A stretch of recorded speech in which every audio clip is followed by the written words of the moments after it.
With 2025 coming, we are going to look at the Trek Marlin series once again. There is not really any changes, so don't get hyped up. What we're seeing is the finalization of the correction for all the weird COVID and blending into supply chain issues. What we're left with is the Trek Marlin Gen 2 and Trek Marlin Gen 3. If you go to your local retailers now or check online, you'll see the Gen 2 is on a massive discount. My prediction is this one is going by the wayside and will not be produced anymore for the end of 2025. Chances are they're running out of their stock now, and they'll be moving forward with the Gen 3.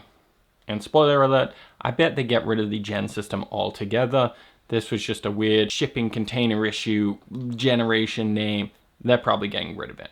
That's my guess. So what should you buy out of the Trek Marlin 5 series? With the Gen 2, there are some subtle differences compared to the Gen 3. The Gen 3 is the most up-to-date version and comes with a 1x9 drivetrain, which most people prefer. It is simpler, it's easier on the handlebar, it looks cleaner. It looks so much better than having so many wires at the front to remove some.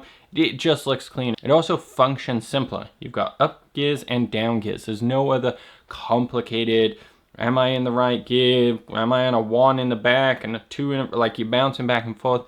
For a beginner biker, to go to a simpler format is simpler and it makes a lot more sense. Now the benefit to going up to the Gen 3 being simpler also comes with some downsides. The Gen 2 has the 2 gears on the front and 8 on the back.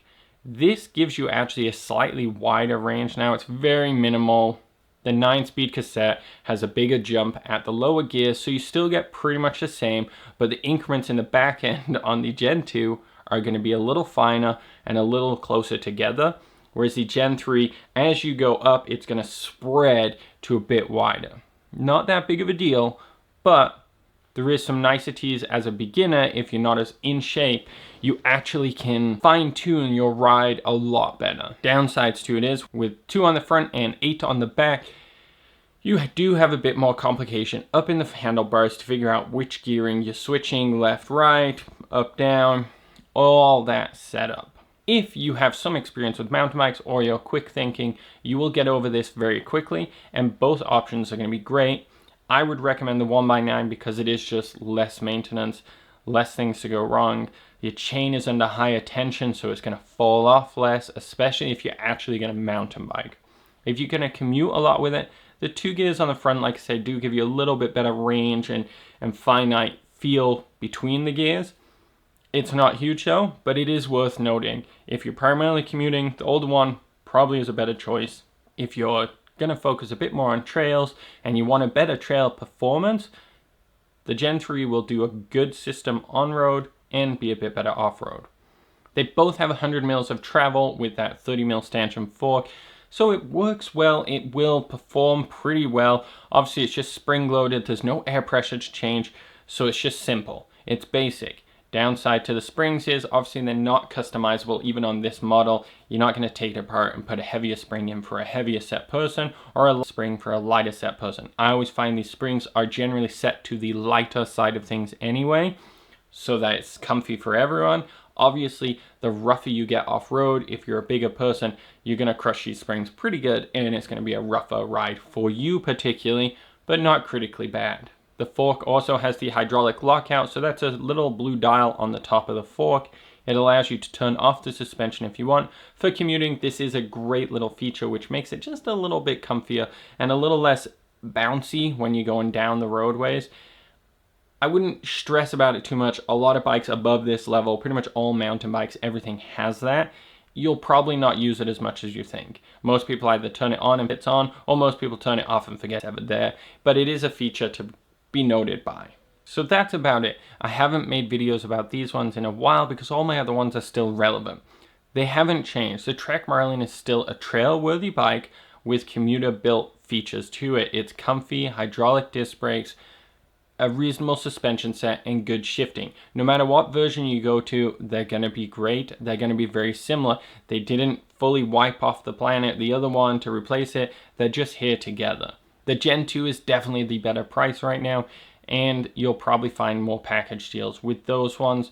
But if you want the simplicity of the one by, you have to go for the Gen 3.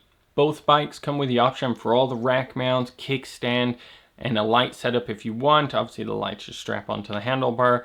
But these are commuting bikes which can also do trails. Like I said, you're not getting the most overkill mountain bike here. It is a hardtail, no rear suspension, lightweight aluminum, about 32 pounds. I haven't touched on it much just because they're the same things. If you look back at my previous videos, it's the same bike from 2020 pretty much all the way up to 2025.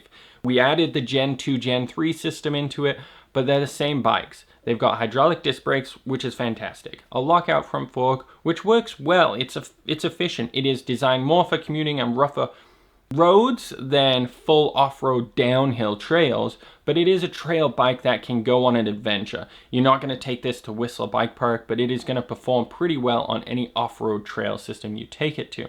It's a hardtail, so you're going to take the bumps a little bit harder. The gears are simpler on the Gen 3 with a 1x9 compared to the 2x8 on the Gen 2, which is still a great value for money, especially with these sale prices I'm seeing online. Overall, Trek Marlin 5, great little bike, works well, and is a great entry-level bike for mountain biking, but also a great commuter. Like, these things just fly so simply. I personally had a Trek Marlin 6 with a 1x10. I would lean towards the 1x9 myself, even for commuting, unless you're a high-speed commuter or really out of shape. The 1x system is just so simple, it looks clean on the handlebars, and I can highly recommend it. And that's about it.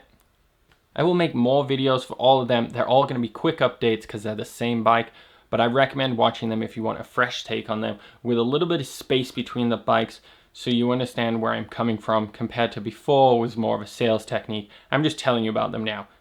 Good bike, works well.